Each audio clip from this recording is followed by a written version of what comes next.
Prince Harry cannot sue to gain public favor in the UK, so he is resorting, In my humble opinion, to monetary bribes. Yes, oh yes, Prince Harry donated 1.1 million pounds to Nottingham to address issues of knife violence in a city he doesn't live in a country he doesn't live in a city he hasn't visited probably in 5+ years. This is just simply bizarre. How are we supposed to deal with this significant donation, which feels more like a bribe and less like an opportunity to help others? Because Harry is desperate, desperate to get attention from his homeland and get acceptance from his homeland. And suing hasn't worked, PR campaigns haven't worked. So we have now resorted to bribing to get popular. So we are going to discuss Harry's bizarre move today because it's lovely to give that amount of money, although I'm sure Megan is very sad that she can't spend that at Cartier, but I just can't help but wonder why? Why? We shall get into all this, but if you guys haven't been to Royal News Network before, my name is Brittany. I do provide compelling royal commentary, so please hit that subscribe button. I would absolutely love to have you back. And if you like looking at the other royal news, we do have the Crown Report that we did earlier today, Tuesday, September 9th. So if you want to check that out, there will be a link up above because we have a new illegitimate royal child that was born out of wedlock that was just revealed in Belgium. So somewhat a big scandal, somewhat not. But if you guys are interested, feel free to check out the Crown Report, which we did live earlier today. But let's get into Prince Harry's whole bribery situation. That's how I frame this because I mean, giving a lot of money is a good thing. It should be a good thing, right, Brittany? I have had even somebody on X going, well, Prince Harry, you keep railing on him for not doing charity. Look, he's giving money. You should love him because he gave money. It's a manipulation tactic. It is 100% that. So, who did Harry give this money to and why? And what do I think is a true motivation behind all of this? Because I don't think this was done simply out of the goodness of Harry's heart. He had an alternative motive in play here. So let's look at it. This is from the Times of London. It says Prince Harry donates 1.1 million pounds to tackle youth violence in Nottingham. I'm still confused why Nottingham. He, as far as I'm aware, doesn't really spend any time there, barely visits. Obviously, he does not live on the continent anymore, but for some reason, he needs to donate an absurd amount of money. Let's look. The Duke of Sussex, it says, has announced a personal donation of 1.1 million pounds to tackle youth violence in Nottingham, saying the knife crime was one of the urgent issues facing this country. Okay, not to kind of state the obvious, because obviously we're having a discussion right now in the United States sort of about violence and crime, and particularly looking at an incident that happened in Charlotte, tragically to a young Ukrainian woman. And I can't help but think that what most people have concluded is that it was not a charity that could help with this particular person's violent tendencies. It was policing in the court systems. I'm sorry, but the knife crime is probably the result of lack of policing. I don't think there's a charity that can do much about that. You have to actually be able to prosecute people and hold them accountable for your crimes, not arresting comedians at an airport for tweets. Yeah, just stating the obvious there. He says, despite relocating to California more than 5 years ago, he gave a speech in Nottingham in which he said he would continue to stand with you and praise the city's banging jerk chicken. A spokesperson for Prince Harry said the money donated to BBC Children in Need had come from the Duke's own funds rather than Archewell, his media organization. So here's what's interesting, guys, is that it says Archewell. Archewell is like three things. Well, it used to be three things because, Harry and Meghan give up on things. It used to be Archewell Audio, Archewell Productions, and Archewell Foundation. We've sort of dropped the audio, so now we're down to two. So Archewell Productions and Archewell Foundation. So Archewell Productions didn't donate, but did Archewell Foundation donate? Big question. And if it's from his personal funds, You got to wonder, well, are these personal funds like his personal money? Do Harry and Meghan keep separate bank accounts? Like, it raises a lot of weird questions. Now, this could just be me and my recent binging of some Dave Ramsey videos that I find very encouraging. And he talks a lot about how if you are a couple, a married couple, you should not have separate bank accounts. Now, obviously, if you own a business like I do, there's some aspects of that where you do need to keep like business accounts and those sorts of things. But when it comes to your personal checking and everything, it should be done together. Why is only Harry giving this money?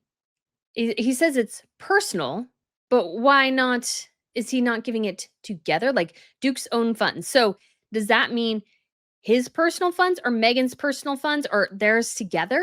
I guess I shouldn't say Megan's. She would never go for this. She hates the UK. Why would she give money to it?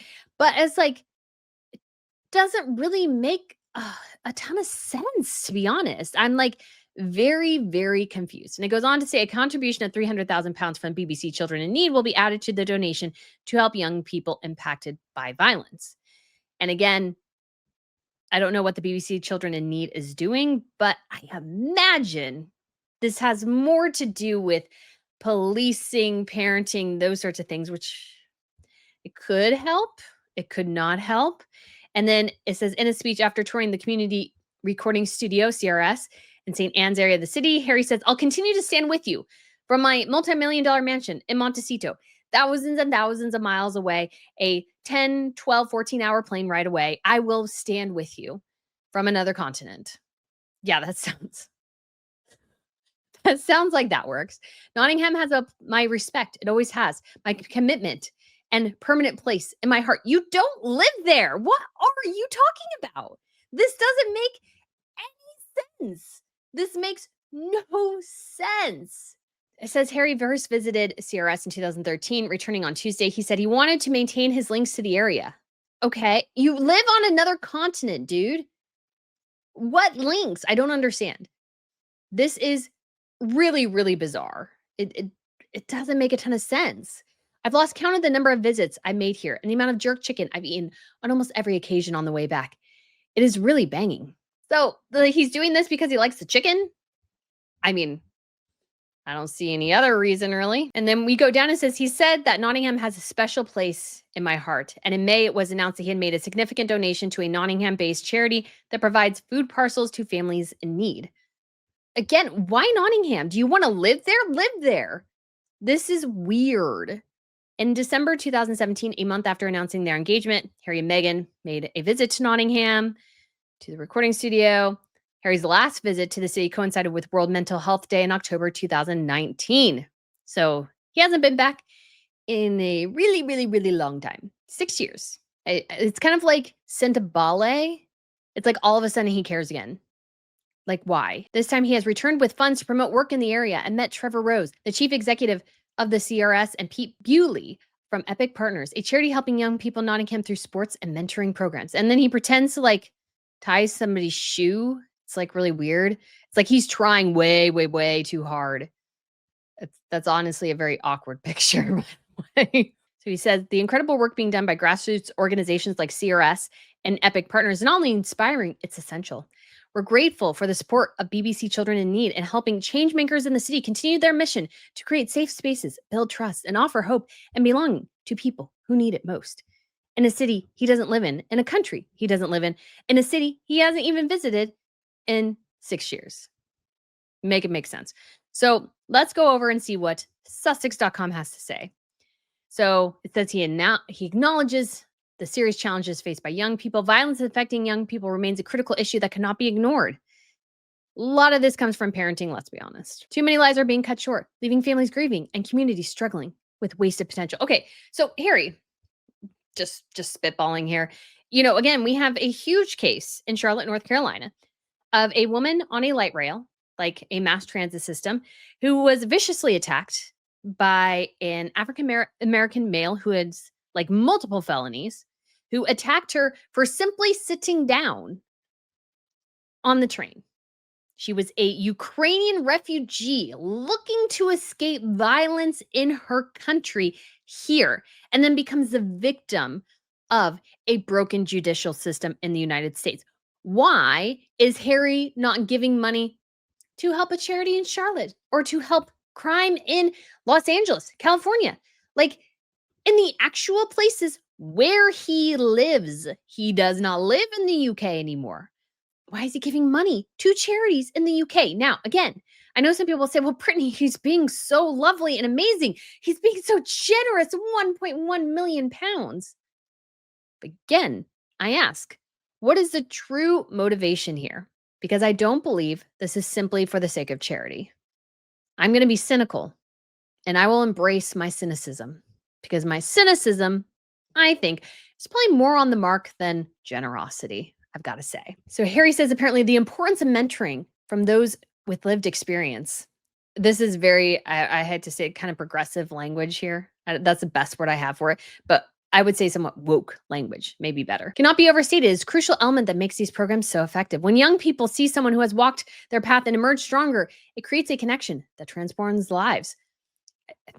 Harry, you could have learned from the Duchess of Kent, just pointing that out there. She might have had something she could teach you. Just saying. This approach to peer mentoring and lived experience leadership has been a focus of the Duke's work for over a decade. I don't know that.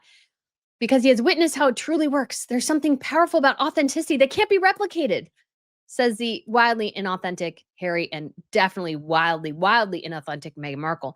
When someone shares their lived experience, not from a textbook, from their heart and their scars, it resonates in ways that create real change. We had to do dramatic reading because that's what it deserves. Recognition of these challenges and opportunities led the Duke to make a significant investment in BBC Children in Need last December, just in time for taxes. Just pointing that out there. He gets a tax break if he does that. Significantly for initiatives like these, which provide young people with opportunities, mentoring, and safe spaces to thrive. Nottingham has my commitment, my respect, and forever a place in my heart. You don't live there. What are you talking about? It says the investment represents more than charitable giving. Why, yes. Yes, it does. This has a very cynical reason. According to the Duke, who said it's belief in young people's potential in their future and in their power communities like Nottingham to lead the way. However, the message was clear that individual contributions, no matter how significant, cannot solve these challenges alone. Yeah, sometimes it's policing, sometimes it's parenting, things that probably will not be impacted by this charity. Just being perfectly honest, I know some people will disagree with that. Don't really care. Ending violence that affects young people requires collective action from multiple sectors, national and local governments, police forces, local crime commissions, third sector organizations, and crucially, the private sector, like family, parents. I mean, so guys, I've been on a binge recently watching a heck ton of body cam police footage, and they sort of edited it all together to sort of a bit make the story. And what's shocking is the amount of grown adults that throw tantrums equitable to that of a 2 or 3-year-old child. And that comes down to parenting. Yes, adults make decisions and those sorts of things. But when you have a grown adult who throws a tantrum like a toddler, I'm going to guess they were not told no as a child. And the more you watch those, the more it becomes evident how broken a lot of parenting is, how broken a lot of communities are, and how important police work is. And thank our ladies and gentlemen in blue, because they have to deal with grown adult toddlers, oftentimes screaming for mommy and daddy. I kid you not. Sometimes they just sit there and scream for mommy and daddy. They're being arrested. They go, daddy, daddy, mommy, why? It's like, you're being arrested. Like, they can't help you. You got arrested. You were being dumb or drunk. Oftentimes they're drunk or high. Yeah, that's what our police officers deal with often. It's like wrangling toddlers who are in a grown adult bodies. And sometimes it was like there was like this woman, she probably weighed 120 pounds. And they were like, she was like flailing and, and they're trying not to hurt her, but get her in the car. And she proceeded to scream her lungs out for like, I want to say hours, but it was probably just like 10, 15, 20 minutes, 30 minutes maybe. And he's like, I would take a 250-pound dude over her any day of the week, just because I think it's probably much harder to corral a young woman who's small without hurting her, because I think that's the worry, is that they'll hurt her in the process and that'll be worse. Anyways, that's just a tangent. I would suggest, so if you want to get an idea of what crime actually looks like, watch those videos and see the people in them. It's a little disturbing and sad. The Duke's visit, it says, reinforce that Nottingham has a blueprint for success. Okay. But realizing its full potential requires sustained commitment from all of society. The organizations already working in Nottingham have proven what's possible when the foundation is strong. The community is engaged. The potential for transformative change remains boundless. And yet I ask again, ladies and gentlemen, why? Why that amount of money? Why now? Why personal? Why? Because here's the thing. Harry left. And there's nothing wrong with supporting initiatives at home, but this doesn't feel like a buildup. This just feels like oh, that's an easy picking. Let me go to this one. And we've had Harry for years railing against his country, and all of a sudden he's trying this massively aggressive charm offensive. Like, this is overly aggressive charm offensive. And I think I know the reason. And I did, I guess you could say, already tell you, give you the punchline. Ladies and gentlemen, this is what, in my personal, very personal opinion, I call a bribe. Harry is bribing the UK people. Look, I gave a lot of money. You should love me again. I gave money. I gave money. Now, this is obviously a very serious example, but it's like somebody who abuses their spouse or partner. And they do those things. And yet, to ask for forgiveness, they go out and buy something and never change their behavior. That's the vibes I get from Harry here. And obviously, he's not doing something that serious, of course. But I think he believes, if he's like so aggressive in showing this different side of himself. It's like he's pounding it into our heads. Look, I'm generous. I'm generous. Can't you see I'm generous? Look, I'm giving all this money. I'm generous. I'm generous. I'm generous. I'm generous. Obviously, that's maybe a terrible. I just feel like he's trying to pound it into everybody's heads. Like, yeah, I feel like more like, just to give like a little stamp on our heads. Look, Harry loves us. Harry loves us. Harry loves us. Harry loves us. Whatever. Sorry, that example went way off the rails. But it's a weird move. And it's a weird move that I feel like lacks a significant reason for doing it. And it just seems like a cheap cop out to make up for the fact that Harry has made a series of catastrophically stupid decisions over the last 5 years and thinks he can buy his way out of his problems. And again, nothing wrong with donating to charity. But what is the motivation here, really?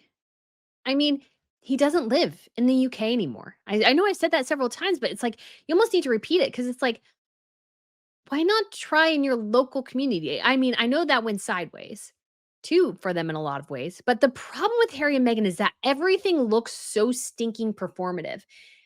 He's making it public that he donated a crap ton of money in the vain hope that you're like, ah, Harry, that son of a gun. Look how wonderful he is. He's the true son of Diana. Because one of the fans at the event that I was reading was like a huge Diana fan.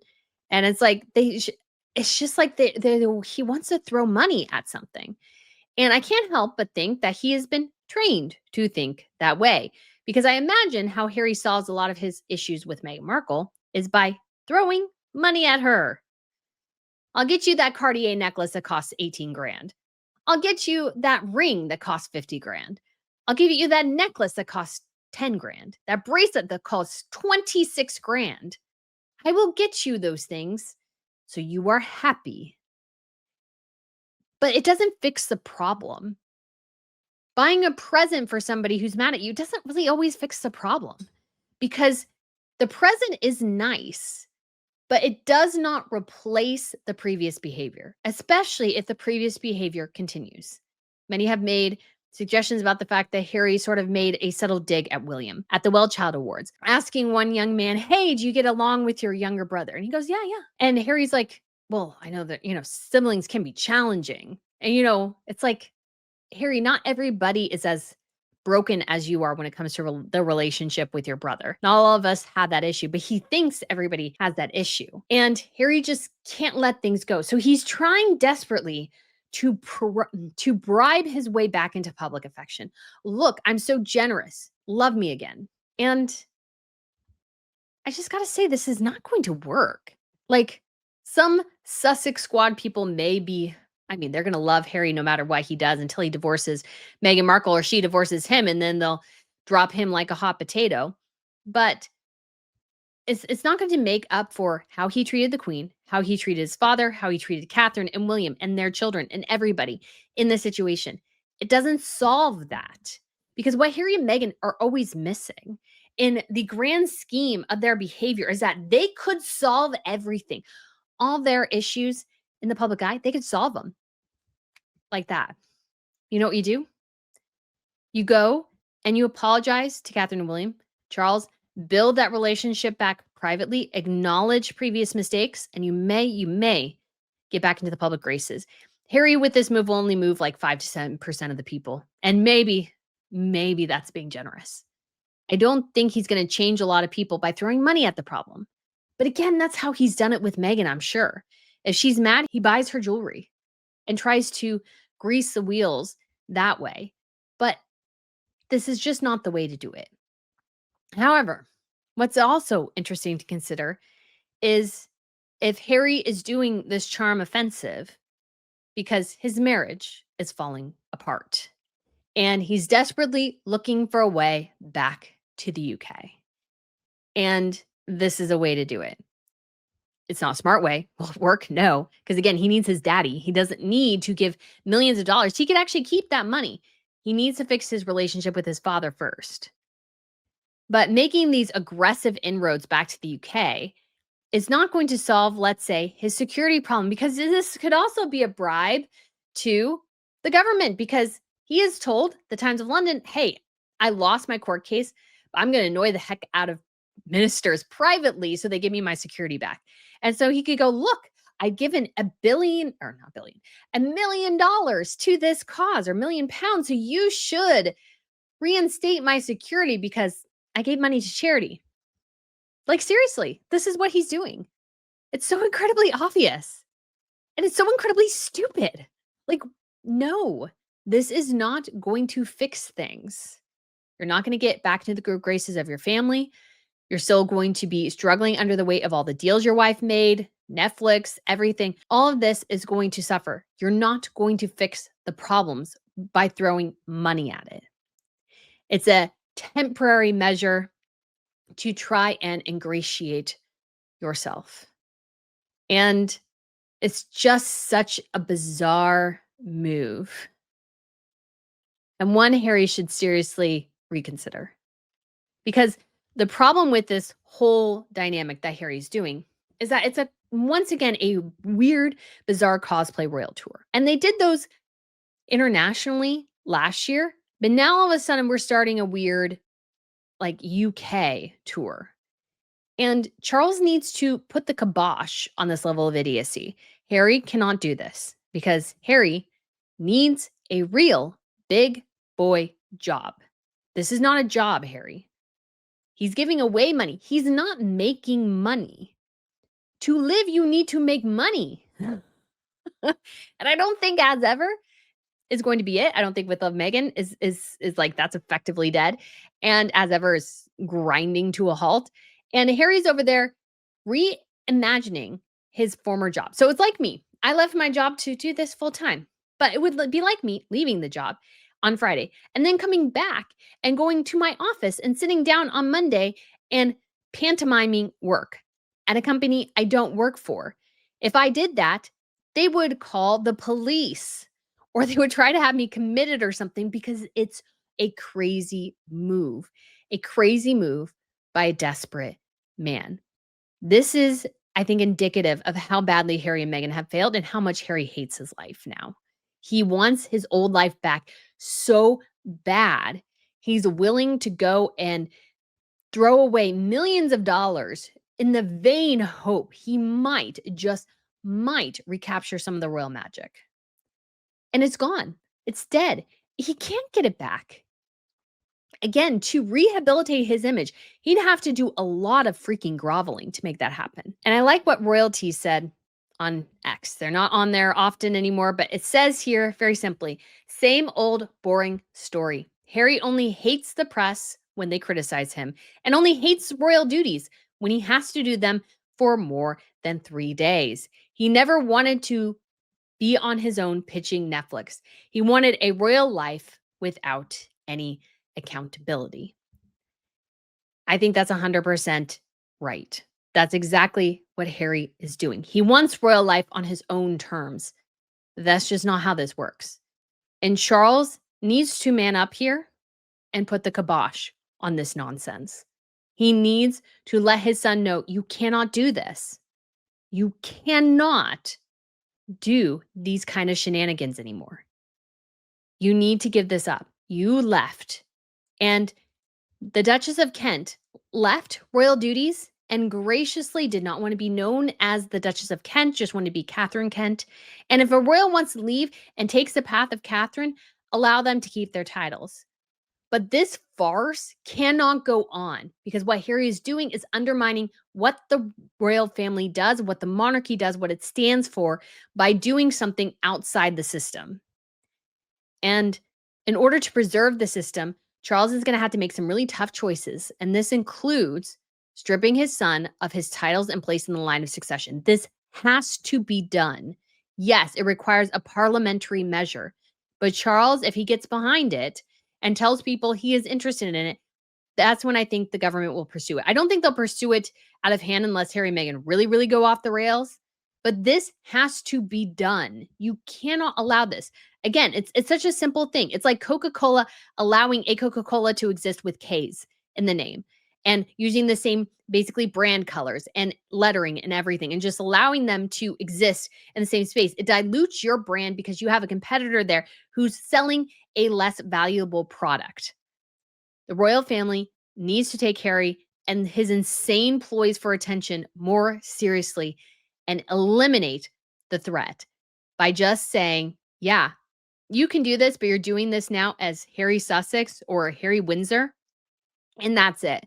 This weird cosplay royal routine you're doing is done. You don't have a place in line of succession. This also eliminates the need for security. If he bugs the ministers enough about his security, tell him, fine. You're so worried because your place in line of succession means you're a threat. Well, just strip it of you. We can do it in Parliament. We can strip you of your titles and place it in the line of succession, and bada bing, bada boom. There should be no more security issue, right? This is what needs to be done. Yes, this is not a high priority for the British monarchy, but needs to be a priority in there somewhere because Harry is not going to stop. He has nothing else. This is Harry admitting defeat. He's admitting defeat, attempting to look good to the British people in order to buy his way back in.